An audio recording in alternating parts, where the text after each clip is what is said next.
Imagine करो समुद्र किनारे एक शहर जो तकरीबन 60-70 साल पहले कुछ ऐसा दिखता था, पर अब वो कुछ ऐसा दिखता है। Welcome to Dubai, the most luxurious metropolis in the world, जिसे बहुत लोग अपने सपनों का शहर मानते हैं। यहाँ मौजूद है दुनिया का सबसे टॉलेस्ट स्काई स्क्रेपर बुर्ज खलीफा और पाम जुमेरा आइलैंड, जो मैनकाइंड द्वारा बनाया गया सबसे बड़ा आर्टिफिशियल आइलैंड है जिसे स्पेस से भी देखा जा सकता है। और उसके अलावा बुर्ज अल अरब, जो इस दुनिया पर मौजूद one and only 7 star hotel है। और इतना ही नहीं, ये तो सिर्फ टिप ऑफ द आइसबर्ग है। इनके अलावा दुबई में ऐसी बहुत सारी चीजें हैं जो उसे one of the most luxurious cities में शामिल करती हैं। फॉर इंस्टेंस दुबई मॉल, जो दुनिया के सबसे बड़े मॉल्स में से एक है, और दुबई इंटरनेशनल एयरपोर्ट, जहां लाखों पैसेंजर्स डेली फ्लाइट से ट्रैवल करते हैं। और उसके बाद दुबई फ्रेम, जो कि एक ऐसा आर्किटेक्चरल मॉन्यूमेंट है जिसे बड़े ही यूनिक वे में बनाया गया है। अगर आप इसकी एक साइड से देखें तो आपको ओल्ड दुबई और दूसरी साइड से देखने पर न्यू दुबई दिखाई देता है, जो एक इंसान को सोचने पर मजबूर करता है कि दुबई ओवर द इयर्स कितना ज्यादा डेवलप हुआ है। लेकिन ये सब आखिर हुआ कैसे?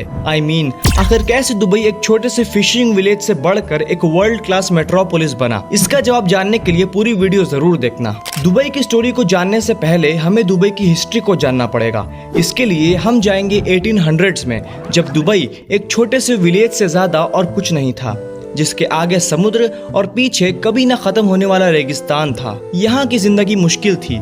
ज्यादा तापमान और फ्रेश वाटर की कमी के कारण यहाँ की आबादी भी बहुत कम थी, और दुबई के लोग पैसे कमाने के लिए समुद्र से पकड़ी हुई मछलियाँ और मोतियों को बेचकर गुजारा करते थे। और सालों तक पर्ल डाइविंग ही दुबई की कमाई का एक लौता सोर्स था। और आर्टिफिशियल पर्ल्स के आने के बाद तो दुबई का ये बिजनेस भी कम होने लगा। अगर ओवरऑल बोलूं तो दुबई में जिंदगी बिताना किसी चैलेंज से कम नहीं था। लेकिन 1833 में जब अल मखतूम फैमिली ने दुबई की लीडरशिप हाथ में ली, तो दुबई में धीरे धीरे बदलाव आने लगे। सबसे पहले तो उन्होंने दुबई में एक ट्रेडिंग कम्युनिटी की शुरुआत की, और दुबई की लोकेशन की वजह से उसे इस ट्रेडिंग कम्युनिटी में एक एडवांटेज मिला। क्योंकि दुबई पर्शियन गल्फ की कोस्ट लाइन पर सिचुएटेड है, इसीलिए वो ईरान, इंडिया और अफ्रीका जैसी कंट्रीज के लिए एक आइडियल लोकेशन थी बिजनेस करने के लिए। और जब इन कंट्रीज ने दुबई के थ्रू अपने बिजनेस को स्टार्ट किया, तो देखते ही देखते ये छोटा सा शहर जहाँ कोई जाना पसंद नहीं करता था, वो अब एक ट्रेडिंग हब बन चुका था। और जैसे जैसे दुबई की पॉपुलेशन बढ़ती गई, तो एक नई प्रॉब्लम सामने आई, फ्रेश वाटर की कमी। जैसा कि मैंने वीडियो में कहा है कि दुबई एक रेगिस्तान है, इसीलिए वहाँ फ्रेश वाटर बिल्कुल भी नहीं है। नाउ ध्यान दीजिए, मैं यहाँ पर बात कर रहा हूँ फ्रेश वाटर की, यानी पीने लायक पानी। और अगर हम सिर्फ पानी की बात करें जो पीने लायक नहीं है, वेल तो उसके लिए पूरा समुद्र पड़ा हुआ है। एनीवे, अपनी वाटर नीड्स को पूरा करने के लिए दुबई ने 1950s में डिसैलिनेशन प्रोसेस पर एक्सपेरिमेंट करना शुरू कर दिया। दरअसल डिसैलिनेशन एक ऐसा रेवोल्यूशनरी प्रोसेस है जो समुद्र के खारे पानी को कन्वर्ट कर सकता है पीने लायक फ्रेश वाटर में। और इसी प्रोसेस की वजह से दुबई ने पहले जमाने में अपने वाटर नीड्स को पूरा किया था। और अगर आज की बात करें तो दुबई अपनी वाटर नीड्स के लिए पूरी तरह से डिसैलिनेशन प्रोसेस पर डिपेंड है। अब देखते हैं कि ये प्रोसेस आखिर काम कैसे करता है। देखो, पानी को डिसैलिनेट करने के दो तरीके होते हैं, एक तो रिवर्स ऑस्मोसिस और दूसरा multi stage flash distillation. Reverse osmosis में पानी को एक स्पेशल सीरीज ऑफ मेम्ब्रेन्स के थ्रू पंप किया जाता है, जिसमें बहुत सारे छोटे छोटे होल्स होते हैं, और प्रेशर इतना ज्यादा होता है कि पानी उन छोटे छोटे होल्स से बाहर आ जाता है और नमक अंदर ही रह जाता है। और दूसरे प्रोसेस में पानी को बहुत ज्यादा गर्म किया जाता है, जिससे कि वो भाप बन के उड़ जाए और सारा नमक पीछे ही रह जाए। अब मैंने इन मेथड्स को जितना सिंपली बताया है, ये उतने हैं नहीं, और अगर आपको और भी डिटेल में जानना है तो आप गूगल कर सकते हैं। एनीवे, इस तरह से पानी को पीने लायक बनाने में बहुत ज्यादा पैसे खर्च होते हैं, इतना कि ये दुबई को भी भारी पड़ रहा था। लेकिन 1966 में दुबई के हाथ लगा काला सोना, जो कि था ऑयल। और ऑयल की डिस्कवरी की वजह से दुबई के पास अब बहुत ज्यादा पैसे थे, और उन पैसों को सही जगह इस्तेमाल करने वाले लोग भी। इसीलिए शेख राशिद बिन सईद अल मखतूम, जो उस समय दुबई के लीडर थे, उन्होंने ऑयल से आने वाले सारे पैसों को एक क्रिटिकल इंफ्रास्ट्रक्चर जैसे कि ब्रिजेस, रोड्स और पोर्ट्स को बनाने में लगा दिया। दुबई के लीडर्स ने ऐसा इसलिए किया क्योंकि उन्हें पता था कि उनके पास अभी के लिए बहुत सारा पैसा है, लेकिन ये हमेशा के लिए नहीं रहेगा।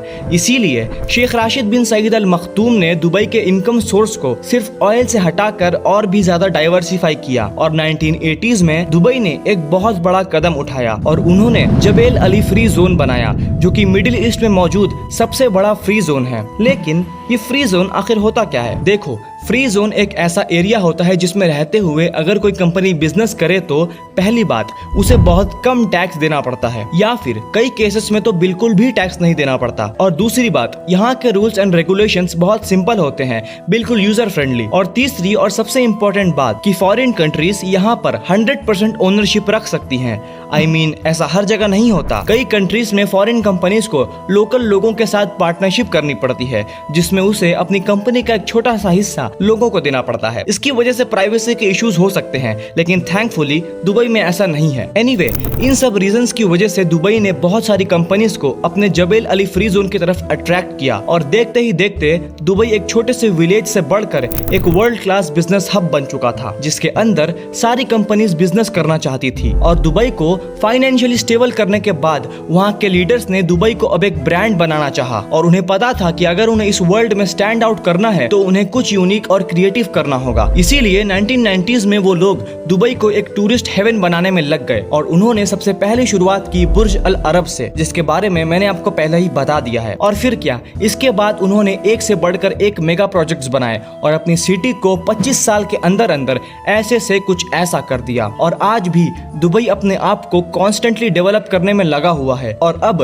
दुबई के लीडर्स का ख्वाब है कि वो दुबई को एक स्मार्ट सिटी बनाए। और इसकी शुरुआत भी उन्होंने एक फुल्ली ऑटोमेटिक रेलवे सिस्टम बनाकर की जिसे चलाने के लिए किसी भी ड्राइवर या फिर स्टाफ की जरूरत नहीं पड़ती। दुबई की ये journey from a small desert village to a global power house एक एग्जाम्पल है कि एक पॉसिबल विजन और एक सच्ची डिटर्मिनेशन क्या कुछ अचीव कर सकती है। और अगर आपको भी जिंदगी में कुछ अचीव करना है तो शुरुआत करिए मेरे चैनल को सब्सक्राइब करके मेरा भरोसा अचीव करने से। एनीवे, मिलते हैं किसी और दिन किसी और टॉपिक पर, तब तक के लिए टेक केयर।